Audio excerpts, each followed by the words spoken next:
Vamos ahora sí con nuestra invitada el día de hoy.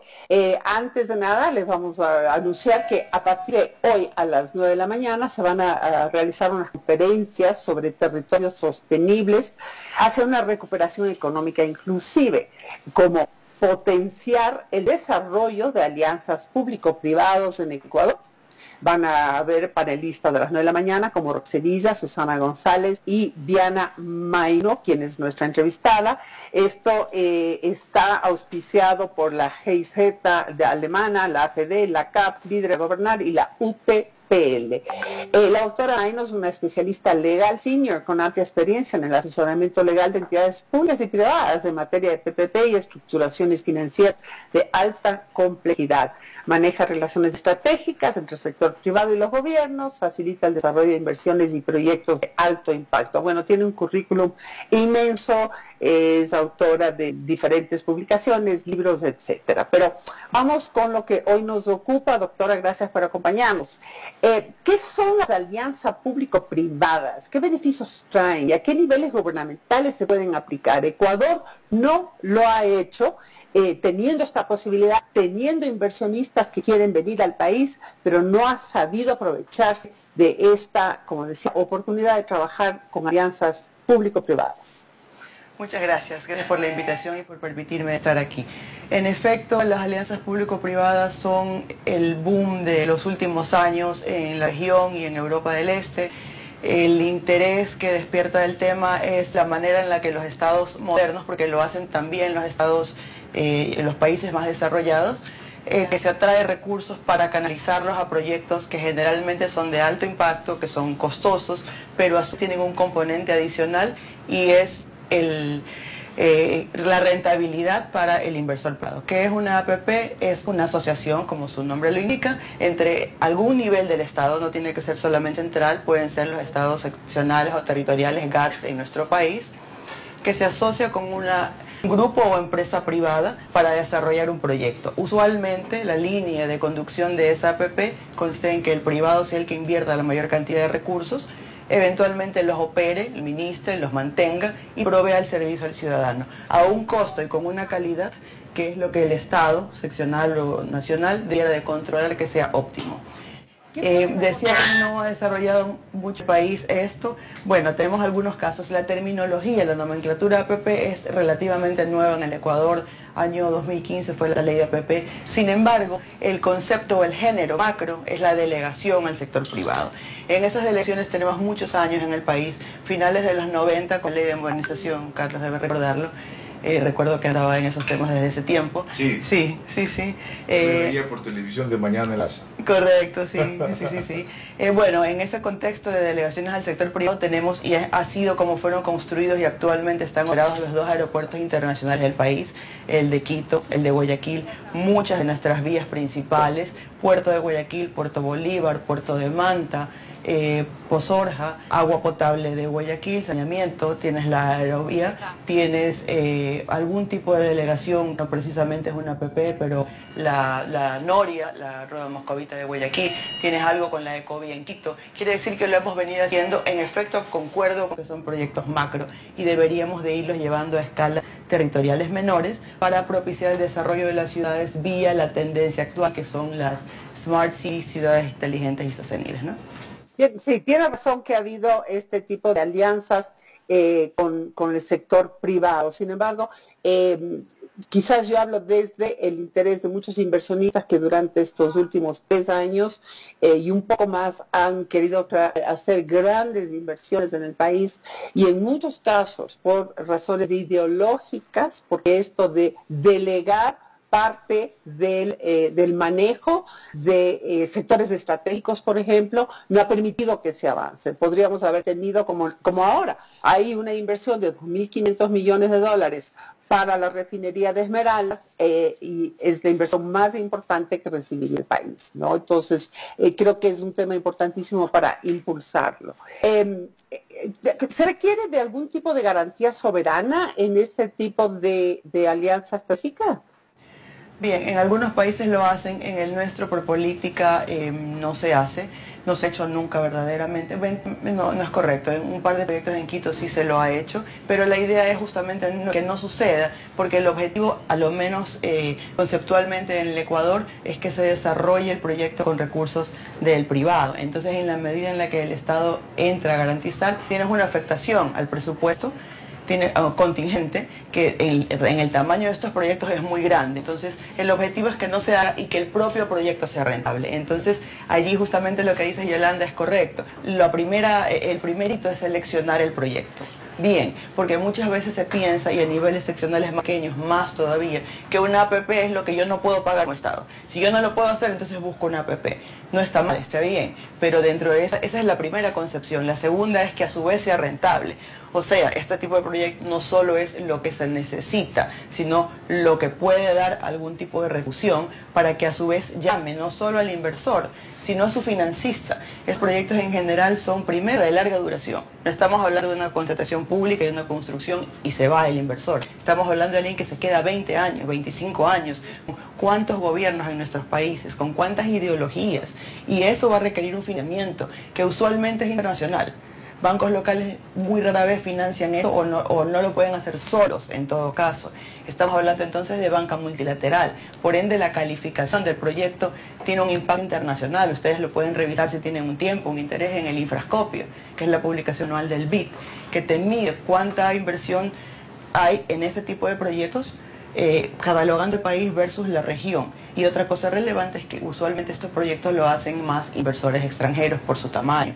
Puede ser que ahora que vayamos desarrollando proyectos más pequeños lo hagan inversores locales, pero usualmente este perfil de inversor no es un industrial, no es un comerciante, no es el típico empresario privado que conocemos aquí, es otro perfil con una habilidad de riesgo más alta, por el riesgo político que un proyecto de esta naturaleza tiene como impacto, ¿no? Y ¿sabe qué me viene a la mente y que... Sí, me viene a la mente que quisiera consultarle. No sé si me están escuchando. Yo parece que tengo un problema de audio. ¿Está bien? ¿Me escuchan? Ya, muchas gracias. Por ejemplo, ese ofrecimiento que hizo Lenín Moreno en campaña de construir 400.000 casas. Hasta ahora no se ha escuchado de nada de impacto en el tema de construcción de casas. Ahí, por ejemplo, ¿cómo se pudo haber aplicado la APP para poder sacar adelante ese tipo de proyectos?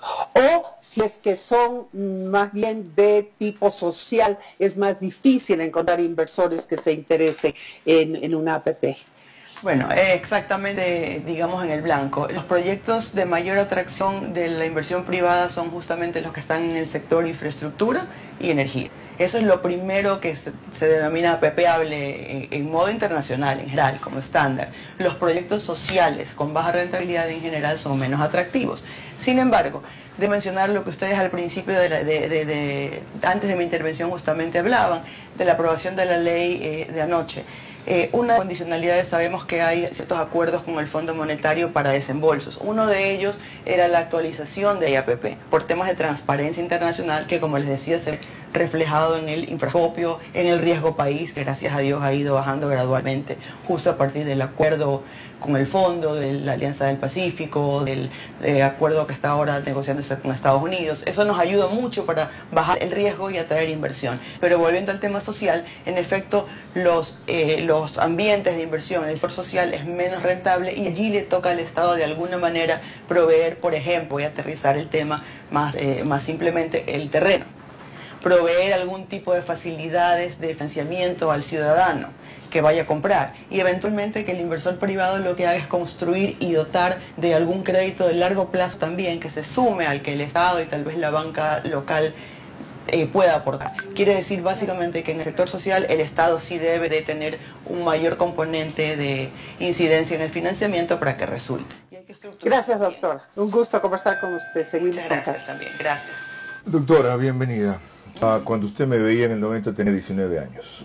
Yo también. Usted tenía 19 años, no yo. Ah, yo. ok. No, mucho más. Uno, para nada, no. Llevo unos 15, creo. Segunda cosa, yo tengo 5 muis para esto que usted acaba de escribir. Muy bueno, muy necesario, muy poco, muy tarde, muy lento. ¿Cómo hacemos con esos 3 muis? Muy poco, muy tarde, muy lento. Para esto justamente es el evento de hoy. Usted acaba de contarle a Yolanda y denunciar algunas de las condiciones que el país debería tener y que los GATS, pequeños gobiernos o territorios, para acceder a esto que normalmente beneficia a territorios mayores y a complejidades de otro tipo. ¿Qué pueden esperar prefecturas o municipios de aquí que no sean de gran manejo como el de Guayaquil, por ejemplo? Claro. Bueno, en ese sentido tal vez vamos a tratar de verlo un poco positivo. Tenemos más oportunidades. Lo primero que tendríamos que hacer es ¿Quiénes más oportunidades? los territorios pequeños. Los gobiernos, ¿Cómo cuáles? Prefecturas, por ejemplo, hablemos y municipios, siempre y cuando, efectivamente concuerdo contigo en que hay una desventaja y es el tamaño de la población, que es pequeña, mucho más pequeña, por ende son menos recursos de interés, económicos hablando, y menos usuarios. ¿Prefecturas como cuáles? Las Guayas, por el giro que le está dando Susana González, sí. La de Azuay, sí. ¿Alguna otra prefectura que pueda calificar? El Oro, Manabí. Y ya le voy a comentar por qué. Antes de eso, sí. Municipios. Guayaquil, 1. Manta, de lo que conozco, puede ser otro. Puerto Viejo, y no por ser mi tierra, también. Tulcán, quizá, no sé de más. Ok, sí, ahí la solución que yo propondría, lo que estaba revisando en el tema, porque en efecto los municipios tienen una limitación por su economía de escala, por tamaño, sería una mancomunidad o consorcio. Es lo primero que necesitan, ya no esos municipios que son los que ya tienen la dotación de infraestructura básica, los que acabas de decir, sino los más pequeños, agua y saneamiento, es lo que son alcaldes. La hay una en Manabí, Sucre, Jama, San Vicente, Chone y Pedernales, si me equivoco, forman una mancomunidad. Tosagua quizá también está incluido ahí. Ahora, porque la idea es aterrizar esto después del evento que van a hacer hoy día. Yo me metí a fondo tratando de entender los jeroglíficos, ¿ya? ¿Qué es un territorio sostenible entonces finalmente? ¿Qué es? Ok. En el tema, hablando de mancomunidades, quisiera decir que en la medida en la que tengas una población más amplia, usuaria o beneficiaria del servicio, a su vez la infraestructura va a tener más impacto y va a ser más rentable su generación. Eso, mayor consumidor, exacto. Más posible financiarla. No han funcionado muy bien las mancomunidades porque me parece, en mi opinión, que han sido para temas muy amplios. Yo diría que si la afectas, la haces a un proyecto en particular, tendría que ser mucho más amable y honestamente, viviendo en nuestro país, con uno es el que lidere, porque como inversor privado y peor extranjero, lidiar con 10 interlocutores diferentes simultáneamente. De acuerdo. En este caso que cité, por ejemplo, de Manabí, debería ser agua potable. Yo sugeriría comenzar por lo básico, porque si no tienes lo básico no llegas al sostenible. Y hay una señora empresaria ahí que tiene sentido de esto, tiene 80 años, que es la alcaldesa de Tosagua, que se llama González, no sé si la conoce. No tenía. Bueno, exportadora de camarón y todo. Lo otro, ¿qué es una economía inclusiva? Ok.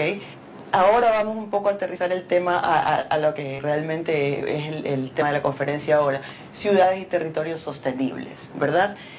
Necesitamos primero los servicios básicos, la infraestructura, porque no puedes tener tecnología de punta, un smart city, que ya no lo quiero decir solo como city, puede ser territorio, pero digamos que nos referimos a todos los tipos de territorios porque la nomenclatura es esa, smart city. ¿Qué es un smart city?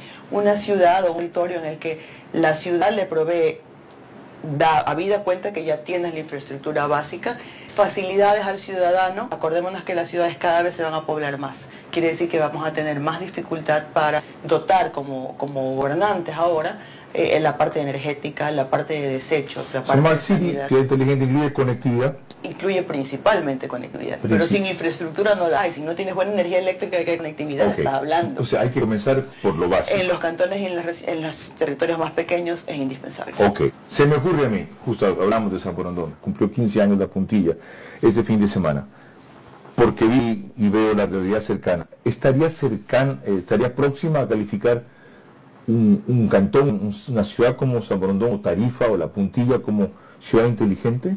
Yo pensaría que podemos llevarla ese camino a calificar, no, porque todavía nos falta si los comparamos con las ciudades en España, en Italia, que están en ese proceso y realmente lo van a alcanzar. ¿Hay alguna en Ecuador? No, que yo ¿No? en calificación... Ni Guayaquil con 6.000 puntos de No, Wi-Fi. porque esto es un plan de desarrollo y es un concepto bastante nuevo. En la puntilla que acabas de mencionar, pensaría que para este concepto podríamos planificar Guayaquil, con 98% de cobertura de servicio de agua potable, 95% de energía eléctrica, 80% de pavimentación, no sé cuántos puntos dije, 6.000, 8.000 de Wi-Fi, todo lo que se está haciendo lo paseo y no califica. Yo creo que estamos en el camino. Estamos en el camino. ¿Qué tan lejos de llegar? Mire, en estos temas lo primero que se requiere es un plan de acción sostenible. En este sentido, Guayaquil lo ha tenido, un plan de desarrollo sostenible, y se ha venido avanzando en ese nivel. ¿Qué es un Smart City? Tecnología. Estamos hablando de economía digital, estamos hablando de una menor emisión de gases, estamos hablando efectivamente del acceso energético, de que la mayor cantidad de trámites se hagan en línea y se respondan rápido. No solo es que tú subas el requerimiento, es que te lo contesten y te lo gestionen. ¿Qué tan útil es eso? Yo sí puedo entender. ¿Qué tan caro es eso? Debía ser menos, y le voy a poner un ejemplo sumamente interesante. Estonia, país de la cortina de hierro, asolado después del comunismo, sin ni un centavo de recursos, y decidió que iba a ser un nicho, lo que en la Smart City se llama clusterización. Clusters, en qué nos vamos a especializar, qué mensaje le vamos a dar al mundo de quién somos. Y eso, volviendo a la pregunta anterior que me hacías de otros territorios que pudieran hacer, ruta del cacao, ruta del camarón, ruta del café, y no estamos hablando de temas tecnológicos, nos especializamos en eso, ¿no? Ahora, ¿cómo hacen para conectarse y ver esta conferencia ustedes tres a partir de las 9? Hay un link del Zoom que se los podría facilitar. ¿La gente puede interactuar? Sí, hay un modo de preguntas al final. Usted, Roque Sevilla y Susana González. Sí.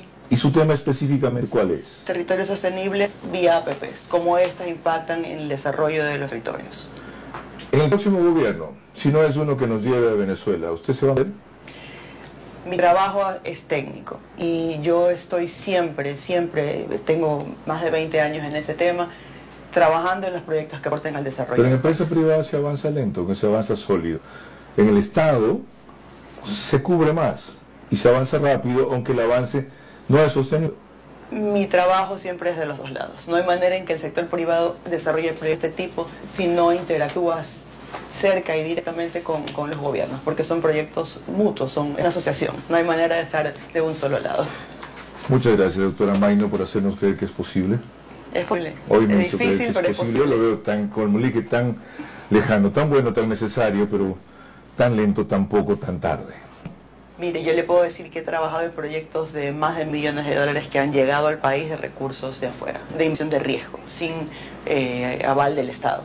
Ha sido difícil, pero bueno, es una carrera en la que estamos inmersos, sea el gobierno que fuere, porque cuando el Estado no tiene recursos para el desarrollo, su conclusión o su opción es atraerlos. Ojalá se no hay entienda. necesidad. Ojalá se entienda esto, correcto.